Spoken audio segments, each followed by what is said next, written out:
Good afternoon, everyone. My name is Omar Adel Ibrahim. I am a PhD student at Hamad bin Khalifa University in Qatar. I will present our work for authenticating wireless transmitters and receivers on the receiver side via magnetic emissions. Okay. So this is the agenda of my talk. I will start with a quick overview of the wireless authentication channel. Then some details about the electromagnetic and radio frequency fingerprinting techniques. After that, we'll go to the details of our solution, Mag-Auth, then conclude the presentation.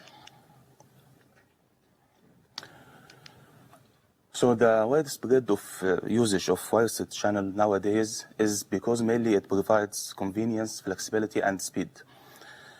But the issue is the wireless channel without proper authentication methods is available to both legitimate and malicious users. So there should be some authentication methods to determine which users are allowed to use these specific channels and thwart any malicious user. There are some limitations with the available authentication methods. For example, for the resource-constrained devices like IoT devices, the usage of public key infrastructure and symmetric key cryptography might be overwhelming and might be not available even sometimes. And of course, the usage of hard-coded keys is very easily compromised by the adversary. One of the possible solutions for wireless authentication is to leverage the physical layer properties of the devices. So when we say physical layer properties, we mean the characteristics that the device is manufactured with. So it is very hard to mimic or falsify. And this physical layer authentication can be used to augment the existing multi-factor authentication and add an extra layer when it is needed. So from there, we built our solution, Mag-Auth, to authenticate wireless transmitters and receivers. And it has many advantages, as it does not need access to the logic of the wireless device, as some, for example, IQ fingerprinting techniques. And it authenticates both the receiver and the transmitter, and it leverages the near-field emissions, the near-field electromagnetic emissions of the wireless device, so it is very hard to eavesdrop from long distances, as the case of the radio frequency fingerprinting techniques. Okay. So there are two categories of radiated emissions from any wireless device or any electronic device in general. The first is the intentional radiated emissions. So there are emissions that are emitted to deliver some data or some message and follow a specific protocol, like the Wi-Fi or the Bluetooth. And there is the unintentional radiated emissions. So they are just produced by the normal operation of the device. So for any electronic device to work, it requires some kind of electricity. So basically, when the current goes through the electronic components of the device, it produces an electromagnetic field around the electronic chip. And this electromagnetic field can be recorded using special antennas, and it is unique to each individual device. So it is easy to understand that different devices would have different electromagnetic emissions. Because, for example, if you think about a smartphone and a laptop, different electronic components, hence different electromagnetic emissions. There is no reason for them to be similar. But the question is, what about identical devices of the same make and model? Do they have also different magnetic emissions? And the answer is yes. And this is due to the fact that even though the electrical components fabrication process is very precise, some random variations are introduced through the different chip die fabrication and packaging. So those variations do not prevent the device from performing its function. So identical devices perform the same function, but they have a very small variations on a sub-micrometer level that cause any two electronic components to be never exactly 100% alike, even if they are from the same make and model. So the radio frequency and the electromagnetic fingerprinting techniques leverage those small differences to authenticate individual identical devices.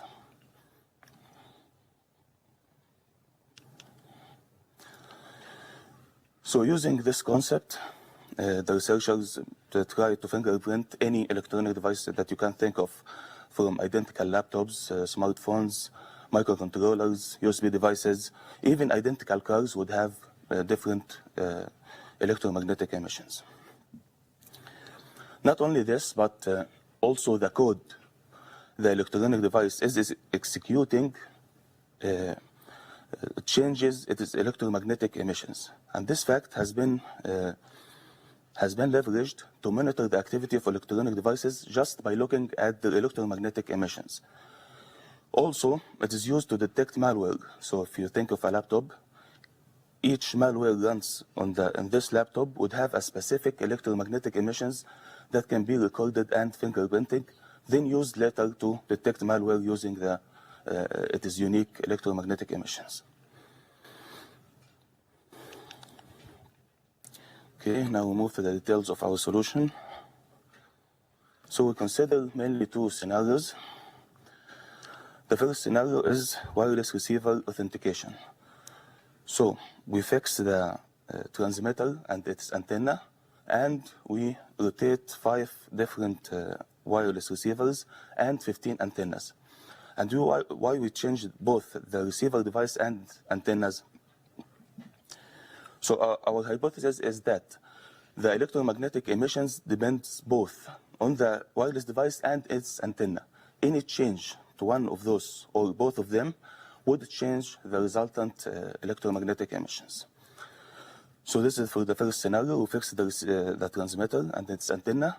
We rotate 5 receivers and 15 different antennas. Then, in the second scenario for transmitter authentication, we do the opposite. We fix the receiver and its antenna, and we rotate 5 different transmitters and 15 antennas.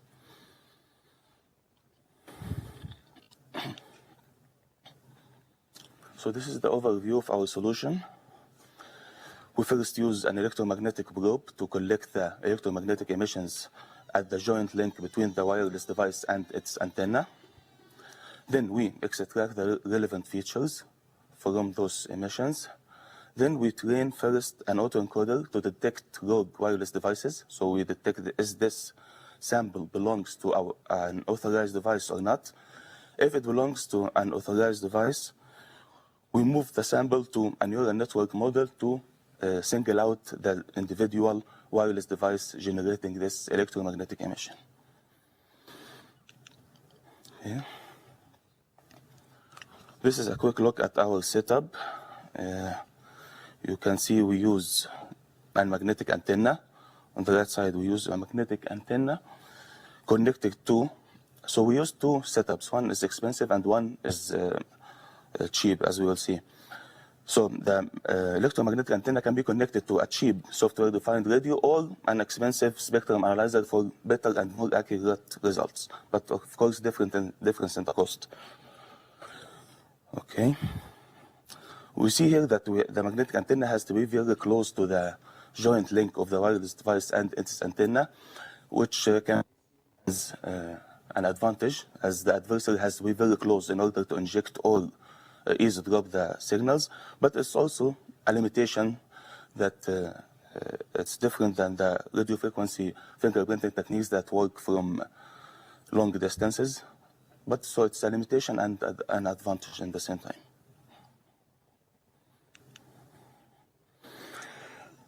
So as I said, we use 2 setups. The first one is we connect the electromagnetic probe to spectrum analyzer to record the electromagnetic emissions. And this, for example, we need just a 110 millisecond sample to perform our framework. But for example, the cheap software-defined radio, if it's connected to the electromagnetic probe, would need 1 second samples to perform and produce comparable results. So it depends on your system. Do you want it to be more accurate but expensive at the same time, accurate and faster. Or you want a cheap system that produces comparable results but at a very less cost. This is also a quick look at the spectral power density of the electromagnetic emissions from the 4 different devices we used. You can see that the task of distinguishing different devices is very easy. Just by the naked eye, you can see the electromagnetic emissions are different. But the issue is with distinguishing identical devices' emissions.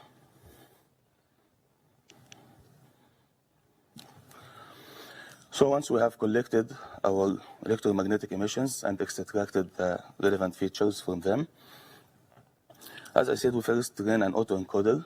So the autoencoder is basically you train it on the benign or legitimate behavior of the authorized devices, and any deviation of this behavior or from this behavior is considered a rogue device.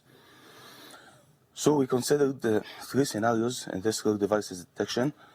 First, we took the electromagnetic emissions from the same wireless device type, so let's say USRB, and the same scenario, so wireless receiver authentication. The data we have in this scenario, we divide it into 80% to train the autoencoder, and we consider those 80% as the legitimate devices. And we test the trained autoencoder using the remaining 20% as rogue devices.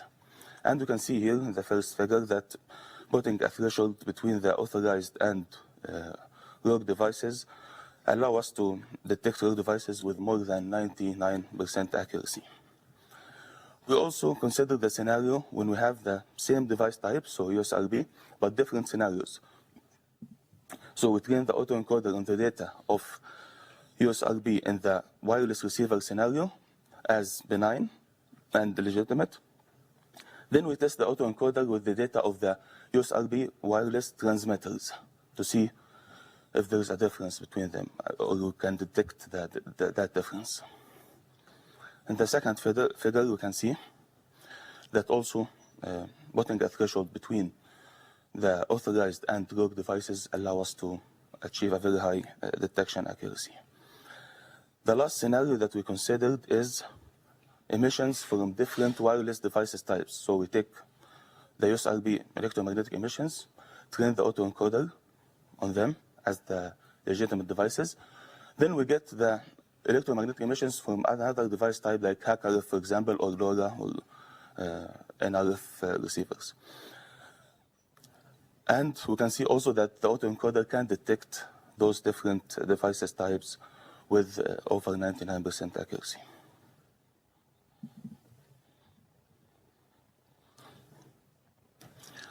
So now if the electromagnetic emissions sample passes the autoencoder test and it is recognized as an authorized device, we need to single out this specific device.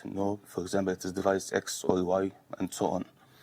So we move it to a neural network model to classify each individual wireless device we have.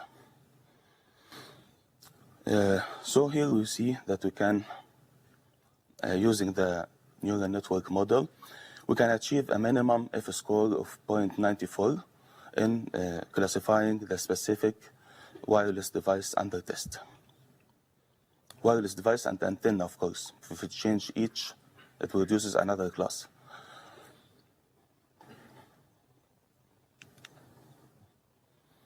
Also, for the second scenario of wireless transmitters, we also achieve comparable results to the other scenario of a minimum of 0.94 F-score.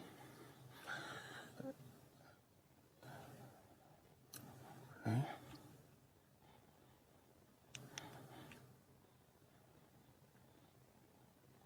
So here you can see that on this bar figure, the 4 types of devices that we use. Each type of device produces 70% classes, 75 classes for wireless receivers, and 75 classes for wireless transmitters.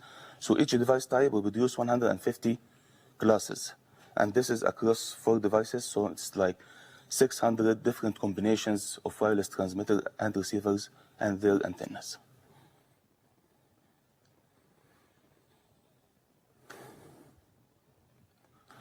So now to conclude this presentation, so I have presented Mag-Auth, which leverages the electromagnetic emissions of wireless devices to authenticate both the transmitters and receivers. It does not require any access to the receiver device logic as we measure the emissions from outside.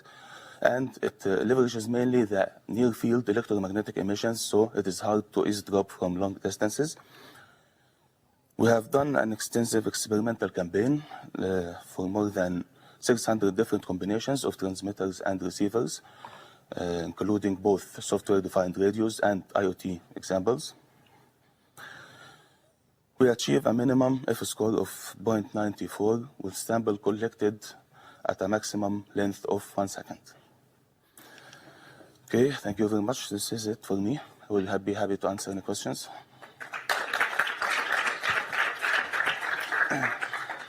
Thanks, Omar. We have time for, as he said, a couple of questions.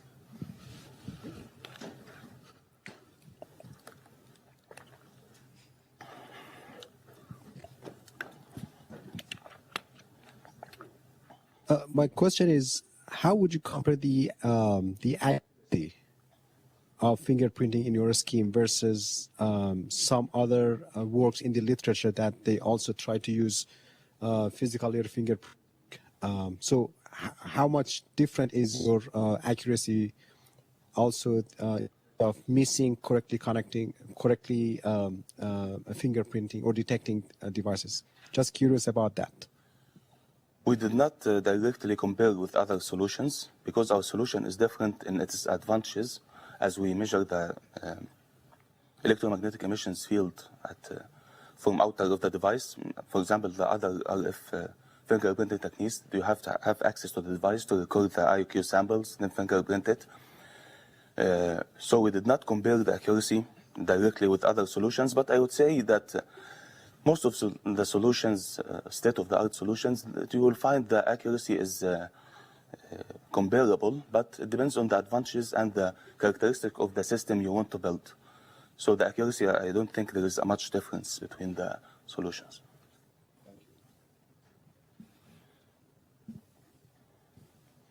One more question? Thank you very much. What are your comments about privacy issues?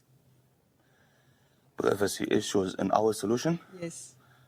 This is the good thing about our solution. The privacy is totally guaranteed versus other RF solutions. For example, for RF solutions, when you record the IQ emissions, you have to have access to the device that is receiving those IQ samples. In our case, we do not have access to this device. We bought the antenna from the outside at the joint link between the antenna and the wireless device, and we record the emissions there. So there is no privacy breach of the device. We do not access it. But, I mean, you are able to uniquely identify each combination. Yes. Yeah. So in case you identified at least once, I guess later on. Okay, okay, I understand. I mean, so difficult, this solution is can be deployed in a form of verifier and proofer setup. So there is, let's say, higher authority that has access to those devices and can fingerprint them. And this authority also is responsible for confirming the identity of the device. Let's say we want now to check our wireless network, that all devices are the same, nobody changed them. This higher authority that has access will go and fingerprint or look at the emission of each device. So it is a verifier, proofer identity or system. If there are any further questions, please feel free to find Omar during the break. Thanks again for a great talk.